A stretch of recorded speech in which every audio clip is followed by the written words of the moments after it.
আমি সুস্মিতা, তিথির বাঙালি রান্নাঘরে সবাইকে অনেক অনেক স্বাগত। আজকে আমি বিটের বরফি বানিয়ে দেখাবো। আপনারা প্লিজ ভিডিওটা প্রথম থেকে সম্পূর্ণ দেখতে থাকুন।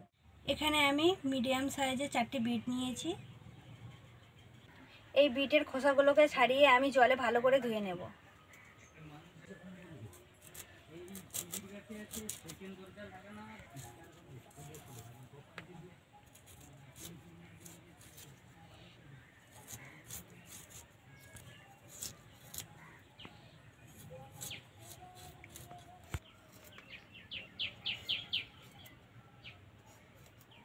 এই বিটের খোসাটা ভালো করে ছাড়িয়ে নিয়েছি। সব বিটগুলো এইভাবেই খোসাগুলো ছাড়িয়ে নেব।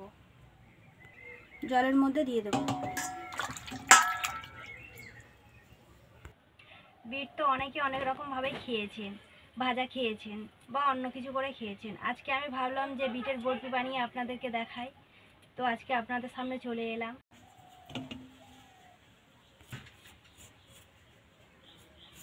বিটের খোসাগুলো সব ছাড়িয়ে নিয়েছি আর থালাটা আমি ধুয়ে পরিষ্কার করে নিয়েছি। এবার বিটগুলোকে আমি কেটে নেব।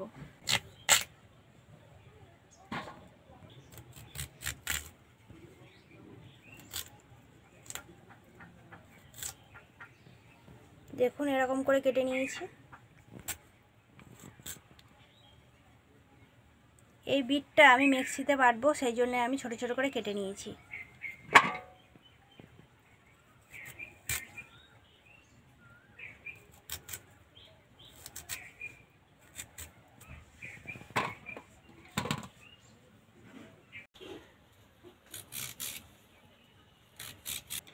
বেশ কিছুদিন ধরে আমি আপনাদের কাছে ভিডিও দিতে পারিনি, খুব দুঃখিত তার জন্য। আমি এবার চেষ্টা করব সব সময় আপনাদের সামনে আসার জন্য। বিটটাও আমার কাটা হয়ে গেছে। একটা মিক্সির জার নিয়েছি। এবার জারের মধ্যে বিটগুলোকে ভরে আমি পেস্ট করে নেব।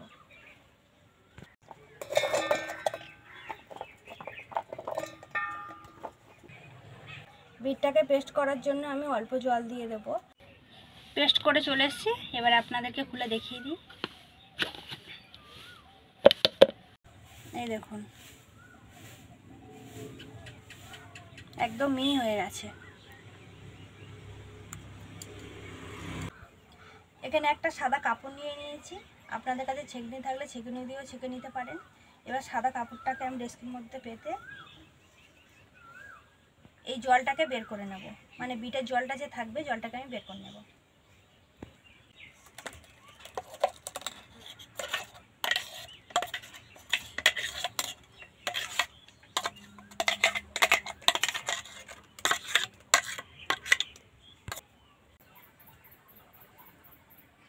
এই দেখুন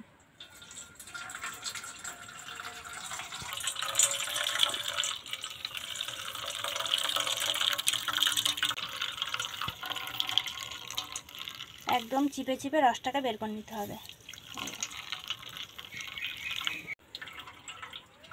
এই যে বিটের ছিবড়েগুলো লাগবে না, এই রসটাই লাগবে কিন্তু।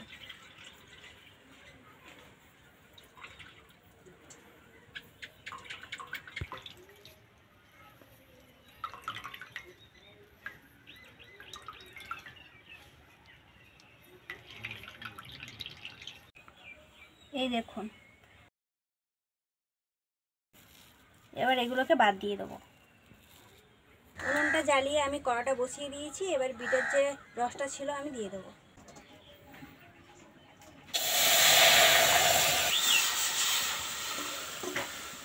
বিটের জলটা দেখুন ফুটে গেছে। এবার নাড়িয়ে দেবো।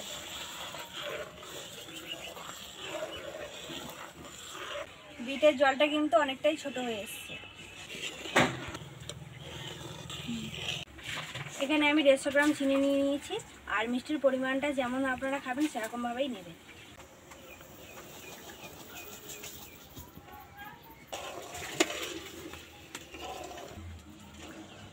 একটা বাটির মধ্যে জল নিয়ে নিয়েছি আর জলের মধ্যে গুলে নেব কর্নফ্লাওয়ার। কর্নফ্লাওয়ারটা আমি 2 চামচই নেব।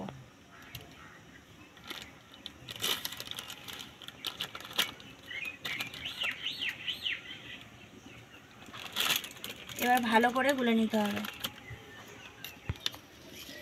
কর্নফ্লাওয়ারটা আমি ভালো করে গুলে নিয়েছি। এবার বিটের জলের মধ্যে দিয়ে দেবো। কড়াতে কর্নফ্লাওয়ার দেওয়া দেখানো আমার মিস হয়ে গেছে। কর্নফ্লাওয়ারটা দিয়ে কি সুন্দর ঘন হয়ে এসছে। এই দেখুন আগেকার তুলনায় কতটা ঘন হয়ে এসছে দেখুন।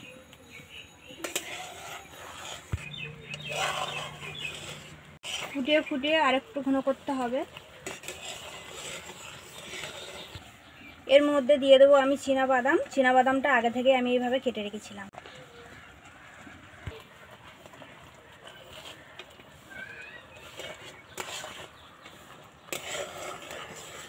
অনেকটাই ঘন হয়ে এসছে।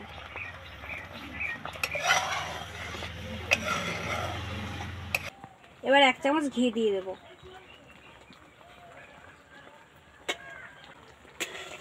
এবার ভালো করে আরেকটু নাড়িয়ে নেব।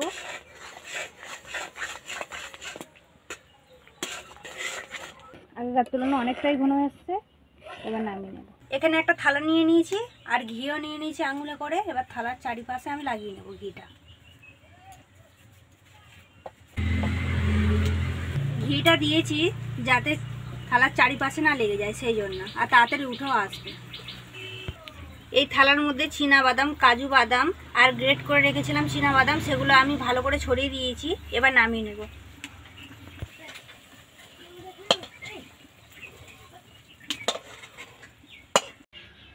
দেখুন থালার মধ্যে নামিয়ে আমি ভালো করে সেট করে নিয়েছি। আর থালাটা যেহেতু আমার অনেক বড় হয়ে গেছে, এবার দিয়ে দেবো চীনাবাদামগুলো আমি গ্রেট করে রেখেছিলাম, উপরে আমি ছড়িয়ে দেবো।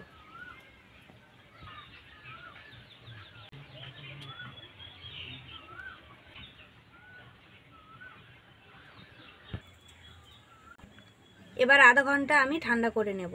ঠান্ডা করে ফিরে আসছি। আধা ঘন্টা পর আবারও চলে এলাম। এবার আমি চারি সাইডগুলো কেটে নেব। এখনও কিন্তু নরম আছে, পুরোপুরি শক্ত হয়নি।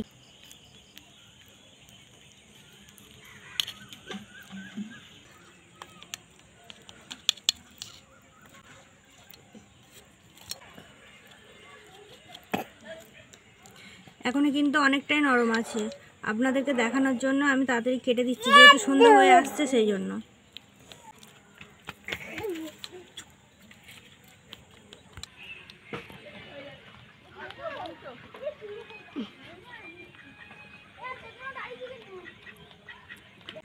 একটা বের করে আপনাদেরকে দেখাচ্ছি।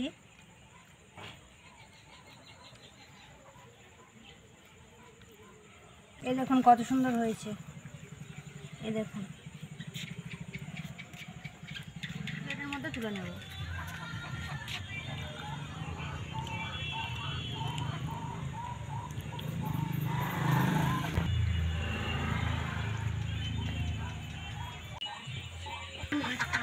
দেখুন কত সুন্দর হয়েছে। এবারে আমার মেয়ে একটা খেয়ে দেখবে কেমন হয়েছে, ও বলবে। খাবে তো? ধরো করো, কামড়ে বলো তো কেমন হয়েছে। কেমন হয়েছে? হেভি হয়েছে। নাও খাও। এ অনেক করে নাও। ধরো ধরো ধরো। কেমন হয়েছে? ভালো। সবসময় ভালো হয় তো? ও তোমারও ভালো লেগেছে? তা খাও। ভিডিওটা এখানেই শেষ করছি। আসছি কোনো পরের ভিডিওতে। টাটা।